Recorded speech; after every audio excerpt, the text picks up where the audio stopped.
On a un problème avec le sparring. C'est devenu à la mode et ça fait beaucoup de casse. Dans cette vidéo, je vais t'expliquer qui devrait faire du sparring, qui ne devrait pas en faire et comment le faire correctement pour progresser sans se blesser. Je commence par une petite histoire pour t'illustrer un petit peu mes propos. En 2002, j'ouvre mon premier club, Push & Kun à Vanves. Moi, j'ai jamais aimé faire les choses comme les autres. J'ai eu des mauvaises expériences dans les fédérations. Je ne voulais absolument pas passer par les fédérations. J'étais en société, j'ai créé une société pour faire mon club et j'ai dû trouver un moyen d'assurer les élèves. Même si ce n'est pas obligatoire en réalité, en tout cas aujourd'hui, ça n'est plus obligatoire, mais je préférais que les élèves soient assurés. J'ai trouvé une assurance, des assurances privées. Et là, pour l'ouverture de mon deuxième club, je me suis dit, je vais faire la même chose. Sauf qu'il s'est passé plus de 20 ans entre-temps, et l'état des choses au niveau des sports de combat et des arts martiaux a énormément évolué en France. D'une part, bien sûr, ça a explosé en popularité, donc qui dit plus de pratiquants, plus de blessures. Mais avant, quand j'avais parlé avec des assureurs, ils disaient que souvent, les arts martiaux, les sports de combat, c'était au final des pratiques où il y avait assez peu de blessures, en comparaison à, par exemple, du football, qui est très populaire, qui est largement pratiqué, qui va occasionner souvent plus de blessures, et des blessures souvent potentiellement plus graves. Sauf que là, à l'ouverture de mon club, toutes les assurances m'ont dit « on se retire des arts martiaux, des sports de combat, on n'assure plus, c'est terminé ». C'est pas intéressant pour eux, bien sûr, parce qu'il y a trop de blessés. Et ça m'a fait me poser la question, qu'est-ce qui a changé? Et moi, ce que je vois, ce qui a évolué ces dernières années, c'est assez récent quand même, c'est cette envie, cette demande de faire du sparring, de faire du combat, de monter sur le ring, alors qu'en réalité, il y en a qui n'ont même pas commencé. C'est-à-dire qu'ils ne savent pas faire un coup de poing, ils ne savent pas se déplacer, enfin, grosso modo, il n'y a rien qui va, ils ne savent rien faire, mais ils demandent à faire du sparring. Souvent, j'essaie de leur expliquer, ça ne va pas être du sparring, ça va être de la bagarre, tu ne sais rien faire. Le sparring, c'est mettre en application les techniques qu'on a appris, qu'on a maîtrisées.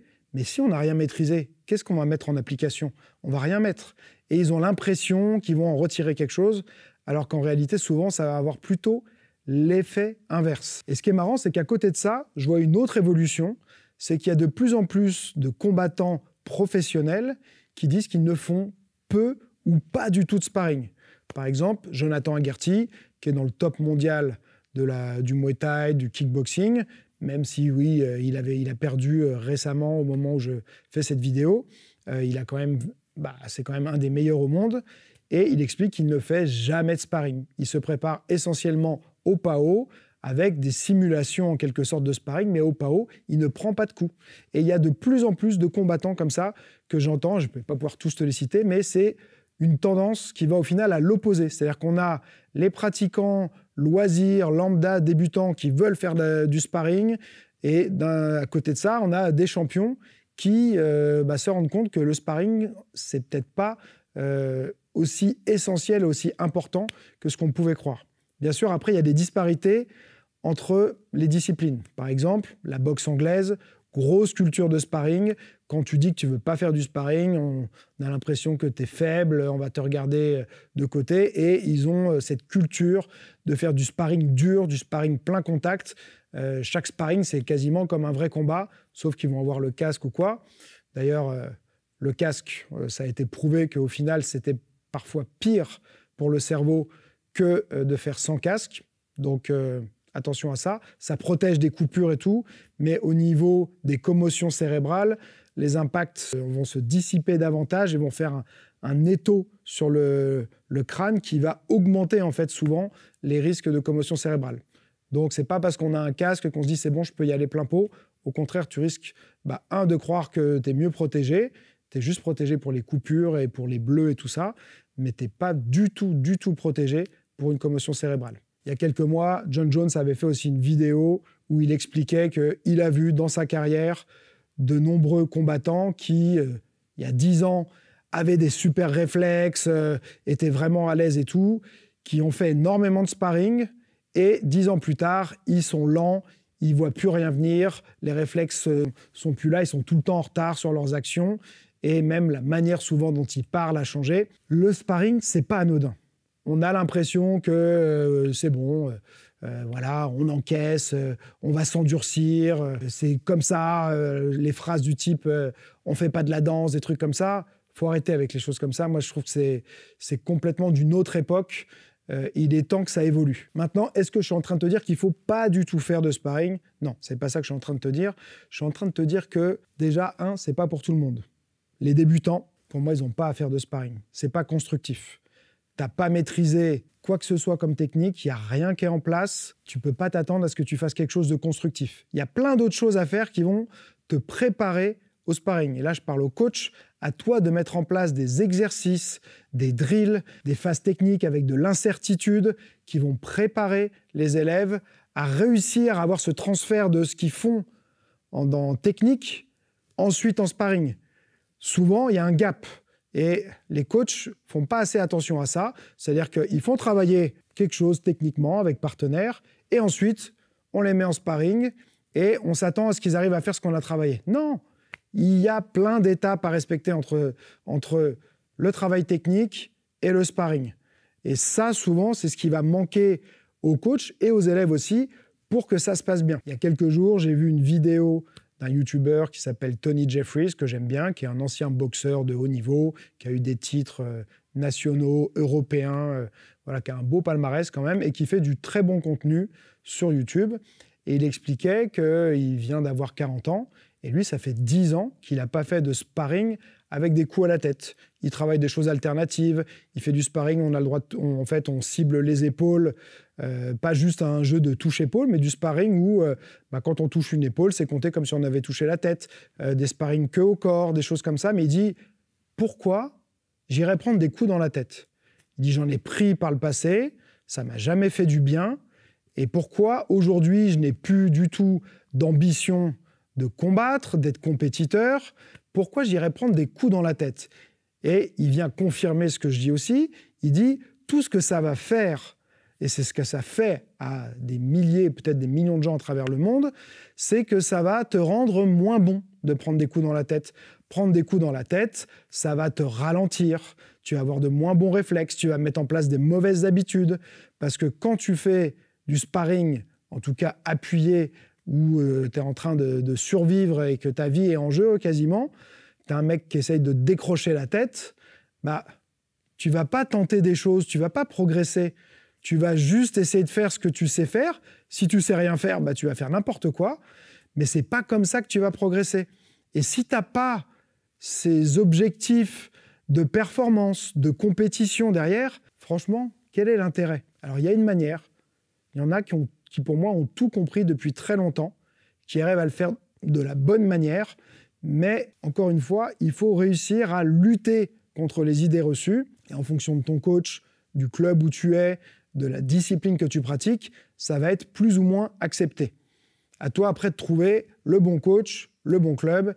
Ici, par exemple, à Neuros, moi, c'est quelque chose que j'ai vraiment demandé. Ils ont des instructions, les coachs, spécifiques sur le travail de sparring pour que ce soit fait intelligemment et qu'il n'y ait pas de la casse comme on peut voir dans plein de clubs, qu'il n'y ait pas des blessés. Il y en a ceux qui sont les plus forts, on va dire, mentalement, qui n'ont peut-être pas une vie à côté avec une vie de famille, un boulot qui les prend énormément, tout ça, peut-être parfois des étudiants, tout ça qui s'en foutent un petit peu, de prendre des coups, de se sentir, d'avoir un peu mal au quotidien. Non, il y a plein de personnes pour qui ça va pas être agréable.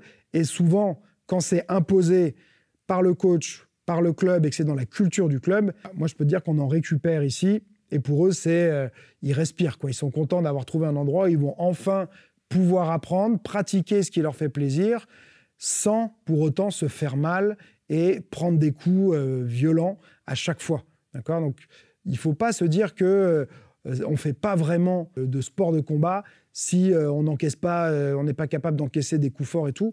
Chacun a ses raisons et ses propres motivations pour pratiquer. Quand le plaisir, c'est le moteur premier, il faut le respecter. Et il faut essayer de faire en sorte que le plaisir soit intact et pas d'entamer le plaisir des pratiquants avec imposer des choses qui sont pas bonnes au final pour la santé. On va pas se mentir. Dans quel monde quelqu'un va pouvoir te dire ouais c'est excellent de recevoir des coups dans la tête, ça va te faire énormément de bien, vas-y continue. Il y a personne qui te dira ça. Celui qui va te dire ça, c'est qu'il est de mauvaise foi et que c'est un menteur. Donc ça, je te le dis tout de suite.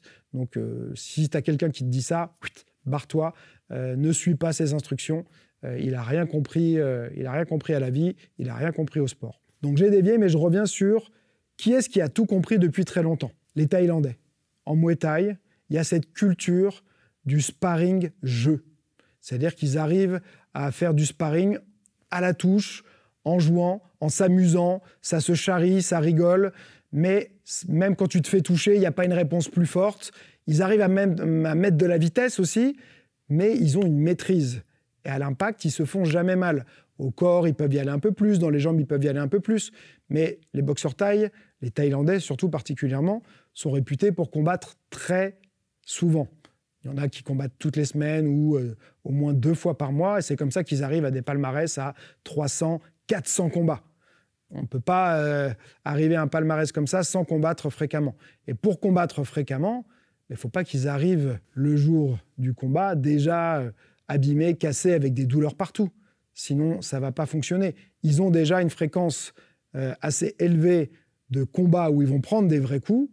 Et donc, par ça, ils ont créé ce côté où ils ont été forcés en quelque sorte d'adapter leur sparring. Sinon, le corps ne résisterait pas. Donc voilà, pour moi, comment on peut faire du sparring. Si tu regardes sur YouTube, tu regardes des boxeurs thaïlandais qui vivent en Thaïlande et tu vas voir des grands noms. Tu peux regarder Senchai, Superlek, Boakao, voilà, ils font des sparring et ils s'amusent, ils rigolent, ils se charrient et ils ne se font pas mal. Et pour moi, c'est l'exemple à suivre et il n'y a pas de raison qu'on ne puisse pas le faire dans toutes les disciplines. La boxe anglaise, le kickboxing, le MMA, peu importe ce que tu pratiques, tu dois pouvoir faire ce type de sparring. Et là, tu vas progresser parce que comme il n'y a pas de conséquences, on va dire dramatiques, entre guillemets, où tu vas prendre un coup qui va te décrocher la mâchoire, tu vas te péter le nez, tu vas te faire ouvrir l'arcade, tu vas avoir un mal de tête pendant 3 jours derrière, bah, tu tentes des choses, tu progresses. Et tu peux quand même ensuite aller vite parce que tu maîtrises. Mais ça me ramène à pour qui est le sparring, pour qui ne l'est pas, c'est pas fait pour les débutants. Parce qu'un débutant, il n'arrivera pas à aller vite et maîtriser, c'est-à-dire ne pas avoir un impact important.